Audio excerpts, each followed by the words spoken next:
Point number two. Point number two. The BNP believe in protectionism. And protectionism is very tempting.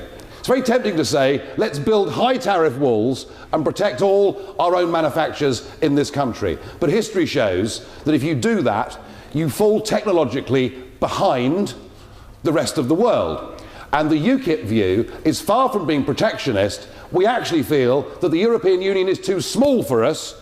We want to be freed to have a simple free trade deal with Europe, but let's open up some proper trade channels to other parts of the world, and a very good place to start would be the 54 countries that speak English, enjoy common law, and are our real friends in the Commonwealth, right across the globe.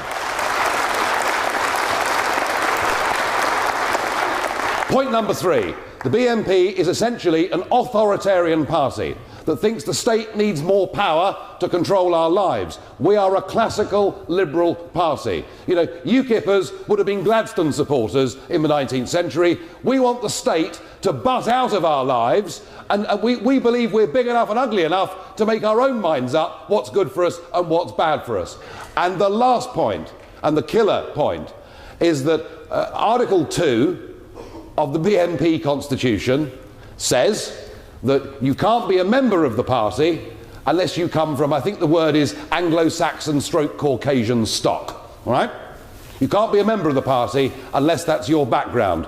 We in UKIP welcome people from all races, all religions, all ethnicities, and I was amazed. I did that 2-week tour of the country, up to Hadrian's Wall, up the west side and back down the east side, and all over the country. I met people. I met a guy who just left the army, who was a Muslim, standing for UKIP in the local elections. In the 2009 European elections, there were more members of the ethnic minorities who were UKIP candidates for the European Parliament than there were for the Labour, Lib Dem or Conservative parties. They are a racist political party, and we are absolutely a non-racist political party, so much so that I changed the constitution of UKIP 2 years ago to say that if you'd ever been a member of an extreme organisation of the left or right based on prejudice, we didn't even want your membership fee. We don't even want you as a party member, whereas the Labour Party, many of whose supporters have been here tonight, the Labour Party have actually got former elected BNP councillors that have defected to them and are sitting as Labour. So answer that one, Ed Miliband too. And lastly, your point that I've been endorsed by someone called Tommy Robinson. Well, having seen some of their antics on the streets of London the other day, I couldn't work out which side was worse. His side or the kind of people we had protesting outside today. I'd basically say they're probably about as bad as each other, and the very last thing we need is a divided society in this country. We want a united society in this country, and all he was doing in saying he supported us is to try and ride on the back of our success to get himself some publicity. We don't need Tommy Robinson or whatever his blooming name is. We don't need the EDL. What UKIP needs and what UKIP is getting is good, ordinary, decent people up and down this country coming out and voting for a party that is prepared to stand up and fight for what they believe in. Good evening. I would like to know what UKIP's attitude is to the incredible left-wing bias of the BBC. Well, I mean, look, you know, the BBC are drawn from perhaps an even narrower group of people than our political parties are drawn from. This really is the metropolitan elite, and we've had, you know, on global warming, on many of the great issues, the BNP have really denied any proper debate. The BBC's treatment of UKIP has been truly astonishing. I'll give you an example. In 1999, in the European elections, an election in which we went from nothing to 7% of the national vote and won 3 seats in the European Parliament, I mean, it was the story of the night. It was 86 minutes into the BBC's live coverage of the results before UKIP was even mentioned. They were very happy to talk about the Greens and the BNP and Uncle Tom Cobley and all, but it was as if we shouldn't even exist. So, you know, really nobody has cause to have greater grievance against the BBC than myself. But the world is changing, and the ability of the BBC on their own and the ability of the giant press barons on their own to influence our thinking and to tell us what we should believe in has now diminished hugely as a direct result of the internet and the multiplicity of media. You know, 25 years ago, we sat down and we watched either the ITV or the BBC news at 9 o'clock in those days, wasn't it? You know, and that was how we got our national news. Now, we put on Sky, or we put on, you know, Al Jazeera, or we put on a whole host of news channels, rolling news channels. We have a much greater choice for how we get our information. And the internet has actually revolutionised everything. And there is now a younger generation who don't watch the news at 10, who don't go, as I do on a Sunday morning, down to the local newspaper shop and almost get a hernia carrying the weight of all the newspapers. They don't buy newspapers, but they get their opinion and they form their views on the internet. And so the ability of the BBC and the press barons to influence our thinking has diminished significantly, and I think that has to be a good thing.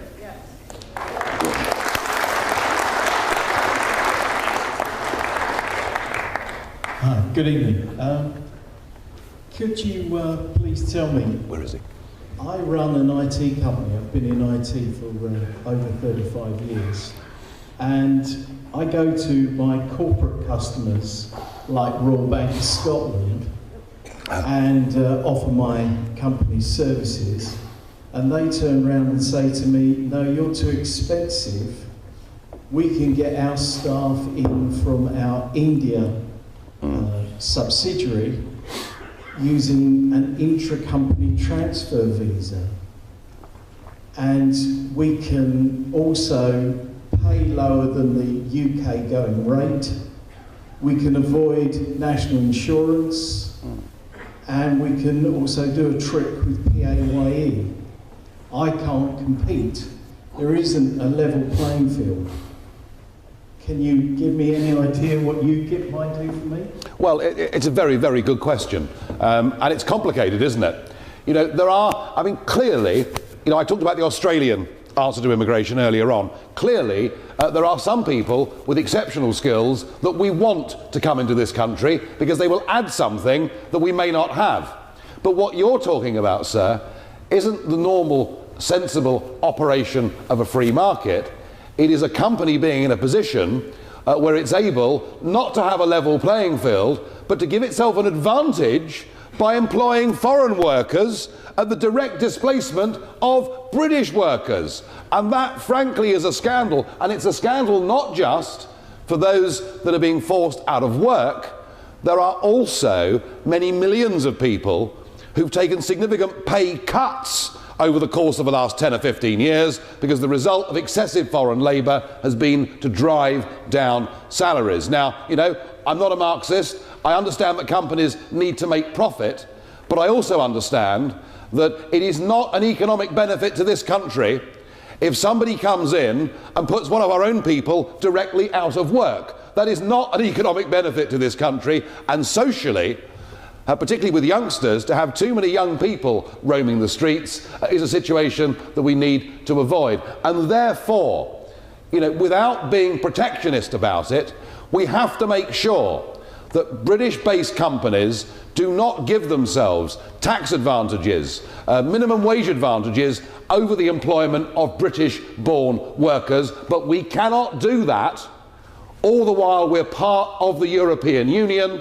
because under European Union rules, we're not allowed to do it. And it's just what you've just illustrated is a crying need for a British government to put the interests of our own people first, but a British government that is impotent because they've given away that decision-making power to the institutions of Brussels, and we want to get that power back.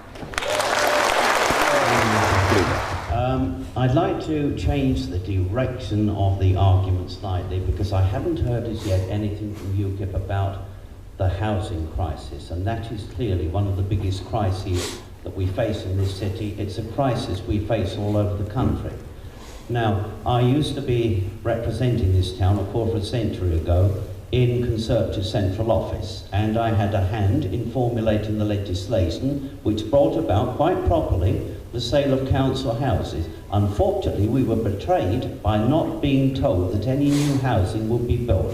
The result of this is now, I think you know, I won't take up more time, I would like to know, one, what is UKIP's policy, please, on social housing and on housing in general, other than getting everybody into debt until the day they die, which is totally unrealistic. And two, in this city, all four parties, including, most of all, to their utter shame, the so-called Green Party, believe in putting people into what a colleague of mine described as battery housing for battery people. In other words, for developers to be able to build, for example, a new sports centre down the road, we'd have to have some 800-odd flats, where a double bedroom was the width of a 3-foot bed and a 2-foot-6 wide door, no space for a wardrobe. Please, could you give us some answers on that? Thank you. Yeah, okay, well... Yeah, I mean, I must say, I think you're absolutely right. I thought the sale of council houses was a brilliant policy, and it gave so many people the opportunity to do something they never thought they could do, to buy their own home, to actually, possess it. And it gave a lot of people a huge amount of self-respect in who they were. It was a great policy, but you're right, it needed to go hand in glove with more development of social housing, and it's a great tragedy we finished up in the mess that we're in. The one thing I will say on this, and this would get the mob outside howling, but the real truth of it is that the biggest single factor in the increased demand for housing in this country is the fact that we have open-door immigration and an exploding population.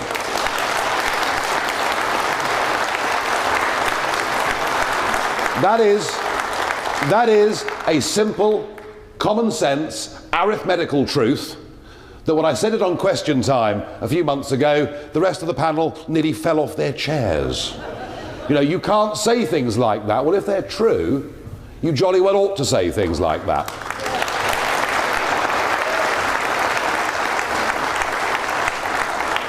Given the chronic shortage of housing, I mean, we do have a chronic shortage of housing in this country.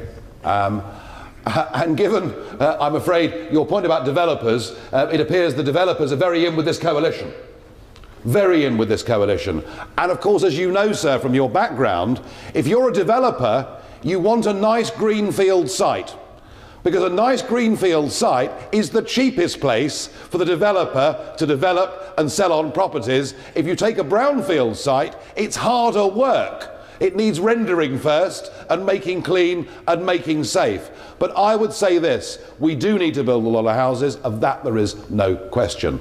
But before we cover the bits of our green and pleasant land that aren't already taken up with useless wind turbines, before we do that, what we really must do is to prioritise our building for social housing on brownfield sites.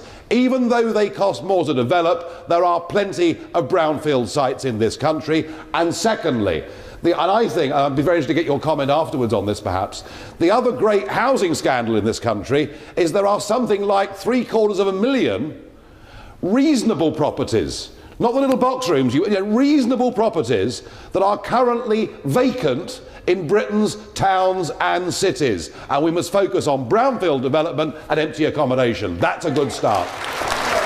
I studied politics up in Glasgow, Scotland. I remember last summer I bumped into you were on the phone, you're quite busy, bumped into you in Westminster with my friend. We both study up in Glasgow, and we both said to you, you should come up to Scotland. Oh, thank you. Oh, well, at least I got someone to blame, haven't I? Thank you. Apologies for how you were treated up there. I was in Glasgow at the time when you were in Edinburgh. And I take great interest in the Scottish independence referendum, which I will have a vote in. Since I'll graduate 2015, I will be in Glasgow in the autumn of 2014 when the vote will take place.